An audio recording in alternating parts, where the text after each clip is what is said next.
हिंदवी स्वराज्याचे सरसंस्थापक छत्रपती शिवरायांना मानाचा मुजरा करतो। भारतीय राज्यघटनेचे शिल्पकार भारतरत्न डॉक्टर बाबासाहेब आंबेडकर यांना मानवंदना अर्पित करतो। आजच्या डहाणू नगर परिषदेच्या प्रचार सभेमध्ये मंचावर उपस्थित असलेले आपले प्रदेशाध्यक्ष श्री रवींद्र चव्हाणजी, आपले पालकमंत्री माननीय गणेश नाईकजी, आपले अध्यक्षपदाचे लोकप्रिय उमेदवार ज्यांनी अध्यक्ष म्हणून या डहाणूमध्ये अतिशय उत्तम काम केलं आणि ज्यांचा आज जन्मदिवस देखील आहे असे आपले भरतभाई राजपूत, मंचावर उपस्थित बापजी काटोळे, पिनल शहा, पंकज कोरे, भरत शहा, रोहिन शाहीवाला, देवांग शिंगडा, लतेश राऊत, वसंत गोराला, रेशमाताई राजपूत, प्रवीण गवळी, आशिष चव्हाण, रजनीकांत वर्मा, मधुकर वनमाळी, मनीष धोडी, त्याचप्रमाणे शेखर सामते, सचिन पाटील, वैशाली बोथरा, जगदीश राजपूत, रश्मीताई पांचाळ, अंकित जयस्वाल, तपीस कोठारी, फैयाज खान, सर्वच आपले या ठिकाणी नगरसेवक पदाचे उमेदवार आणि उपस्थित सर्व माझ्या लाडक्या बहिणींनो आणि तितक्याच लाडक्या भावांनो, आज खरं म्हणजे संविधान दिवस आहे आणि या संविधान दिवसाच्या निमित्ताने आपण संविधानाच्या उद्देशिकेचं वाचन देखील या ठिकाणी केलं आहे। भारतरत्न डॉक्टर बाबासाहेब आंबेडकरांनी आपल्याला एक असं संविधान दिलं ज्या संविधानाने आपल्याला लोकशाही दिली आणि या लोकशाहीने आपल्याला एक अधिकार दिला। एक वेळ अशी होती की देशामध्ये कोण राज्य करेल हे त्या ठिकाणी त्याच्या जन्माहून ठरायचं।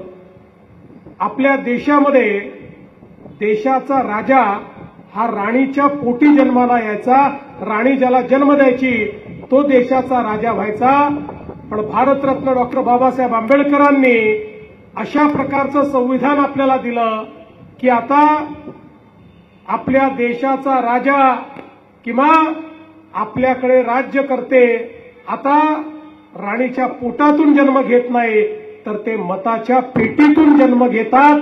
हे परिवर्तन भारतरत्न डॉक्टर बाबासाहेब आंबेडकरांनी घडवलं आणि हे घडवताना प्रत्येकाला एक मताचाच अधिकार मिळाला। श्रीमंतात श्रीमंत देखील एकच मत देतो आणि गरीबात गरीब देखील एकच मत देतो, पण त्या एका मताची किंमत अशी आहे की त्या एका मताने 5 वर्षाकरता आपण आपला राज्यकर्ता ठरवतो। आपलं भविष्य आणि भवितव्य 5 वर्षाकरता त्यांच्या हातामध्ये आपण देतो।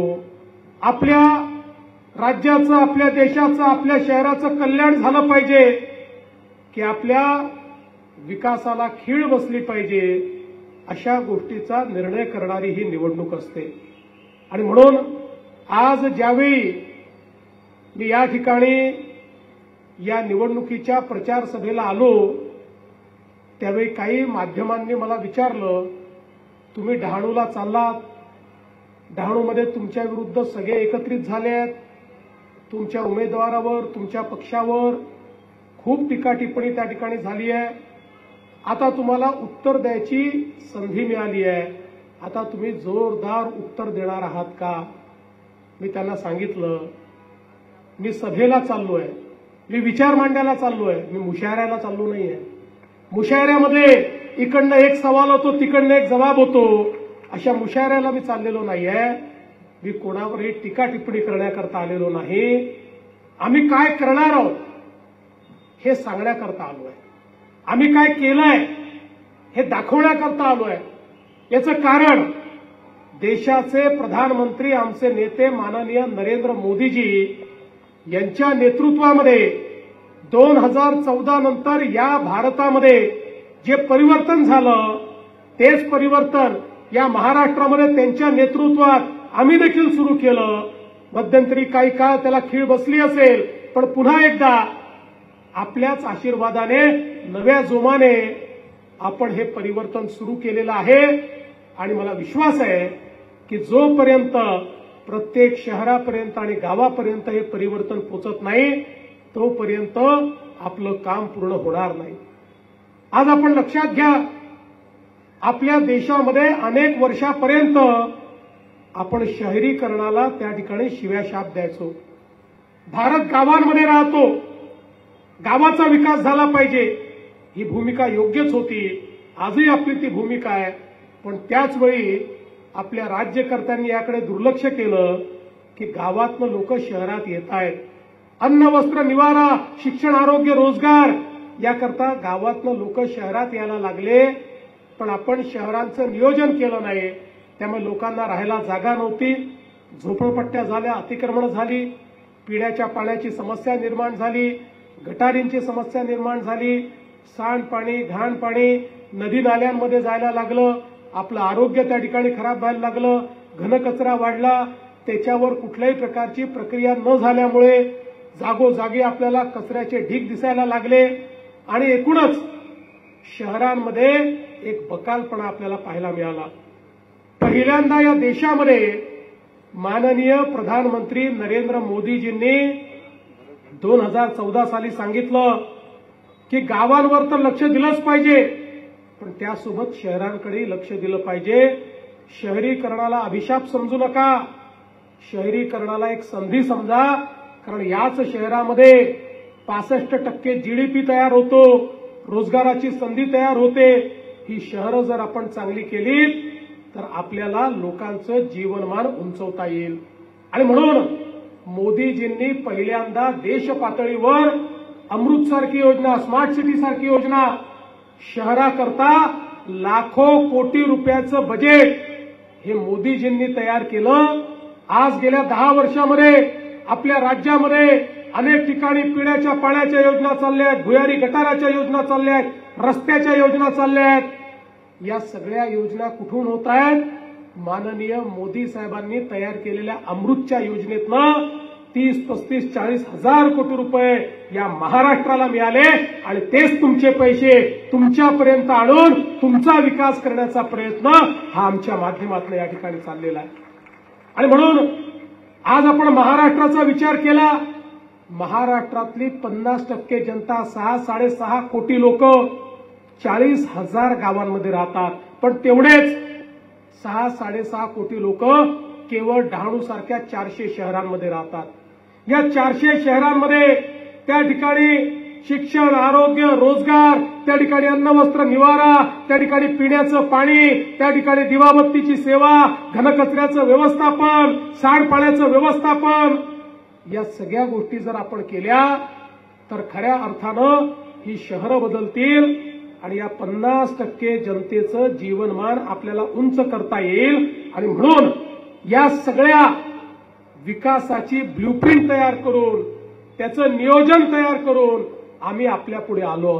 आणि म्हणून मी सांगितलं, आपल्या पुढे आलो असताना मला कोणाची निंदा नालस्ती करायची नाही, कोणावर टीका टिप्पणी करायची नाही, मला एक सकारात्मक मत पाहिजे, कारण महाराष्ट्र बदलायचा आहे, डहाणूमध्ये विकास आपल्याला करायचा आहे। आणि डहाणूमध्ये तर भरत राजपूत सारखा एक या ठिकाणी सातत्याने काम करणारा, ज्यांनी मागच्याही काळात काम करून दाखवलेलं आहे, ज्याला विकास समजतो, ज्याला कामं कशी करून द्यायची माहिती आहे, मंत्रालयामध्ये फाईल कुठून कशी काढायची ज्याला माहिती आहे, कुठे आपल्याला परवानगी मिळवायची आहे याचं ज्याला ज्ञान आहे, असा भरत राजपूत आणि आपले 28 हे सगळे उमेदवार हे आपल्या पुढे आणलेले आहेत। आम्हाला डहाणूची नगरपालिका खुर्ची तोडण्याकरता नको, केवळ आमचा झेंडा पाहिजे लागला पाहिजे याकरता नको, तर एक मोठं परिवर्तन जे हातामध्ये घेतलंय, समाजातल्या प्रत्येक व्यक्तीच्या जीवनामध्ये एक सकारात्मक बदल जो करायचा आहे त्याचं उपकरण म्हणून ही डहाणूची नगरपालिका आहे। कारण शेवटी आम्हालाही असं वाटलं पाहिजे, मोदीजी इतका पैसा देत आहेत, महाराष्ट्राचं सरकार एवढा पैसा देत आहे, ते योग्य हातांमध्ये गेलं पाहिजे। या पैशामध्ये कोणीही मधला वाटेकरी नको. या ठिकाणी आमची नगरपालिका ही उपकरण असेल तुमच्यापर्यंत तुमच्या हक्काचा विकास पोहोचवायला, तुमच्या हक्काचा पैसा पोहोचवण्याकरता ही नगरपालिका या ठिकाणी काम करेल. आणि म्हणूनच बंधू भगिनींनो, मी भरतला देखील सांगतो, आज भरतचा या ठिकाणी जन्मदिवस आहे. भरत, कोणी काही म्हटलं तरी चिंता करू नका. कोणी हे म्हणालं असेल की तुमची लंका जाळून टाकतो वगैरे, आपण लंकेत राहतच नाही. आपण तर रामाचे अनुयायी आहोत, रावणाचे आहोत का? बस, आणि तू तर भरतच आहे, रामाचा छोटा भाऊ. आता रामाच्या भावाची लंका असू शकते का? नाही. त्यामुळे अशा गोष्टी इलेक्शनमध्ये बोलाव्या लागतात, त्या मनावर घ्यायच्या नसतात. आपण जय श्रीरामवाले लोक आहोत. कालच धर्मध्वजा ही अयोध्येच्या मंदिरावर मोदीजींनी फडकवलेली आहे आणि त्या मंदिराचं, कळसाचं त्या ठिकाणी स्थापना झालेली आहे. आणि मग प्रभू श्रीरामांना मानणारा पक्ष आणि पक्षाचा उमेदवार भरत, अरे लंका तर हा पेटवणार आहे. जे जे विकास विरोधी आहेत त्यांची लंका आमचा भरत पेटवल्याशिवाय राहणार नाही. आणि म्हणून मी तुम्हाला सांगतो, आज आपल्या डहाणूमध्ये अनेक अडचणी आपल्या पुढे आहेत. एकीकडे डहाणू निसर्गाच्या संपदेने अतिशय सुंदर अशा प्रकारचा हा सगळा परिसर आहे. आम्हाला डहाणूचा विकास करताना कुठेही इथल्या निसर्गाचा विनाश करायचा नाही. इथलं जे जैववैविध्य आहे, इथलं जे सौंदर्य आहे, ते सगळं आम्हाला अबाधित ठेवायचं आहे.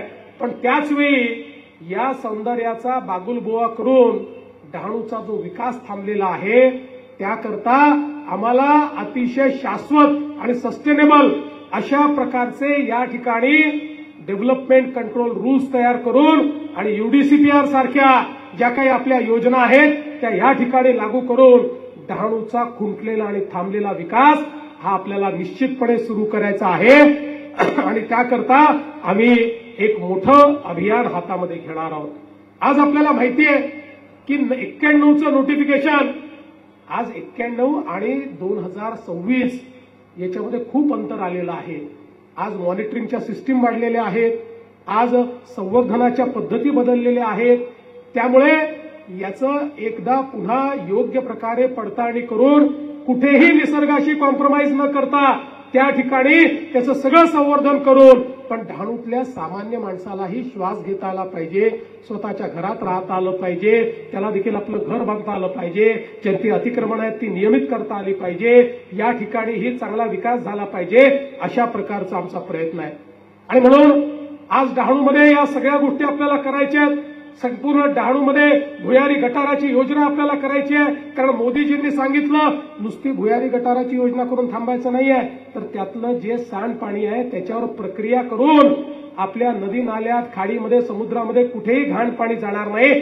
जे पाणी आहे ते स्वच्छ पाणी जाईल आणि त्यातला जो मैला आहे त्या मैल्यापासून या ठिकाणी खत तयार करणं, अशा प्रकारची योजना ही आपल्याला या निमित्ताने तयार करायची आहे. आपला जो घनकचरा आहे या घनकचऱ्याचं व्यवस्थापन करून त्यातनं पॅलेट्स निर्माण करून वेस्टला देखील वेल्थमध्ये आपल्याला परिवर्तित करायचं आहे. आणि म्हणून आज या नगरपालिकेच्या माध्यमातून एकीकडे अतिक्रमणं त्या ठिकाणी आपल्याला नियमित करायची आहेत आणि दुसरीकडे देशाचे प्रधानमंत्री माननीय नरेंद्र मोदीजी यांनी शहरातल्या प्रत्येक गरीबाला, जो झोपडपट्टीत राहतो किंवा जो बेघर आहे, त्याला प्रधानमंत्री आवास योजनेच्या अंतर्गत घर दिलं पाहिजे, अशा पद्धतीची योजना आणलेली आहे.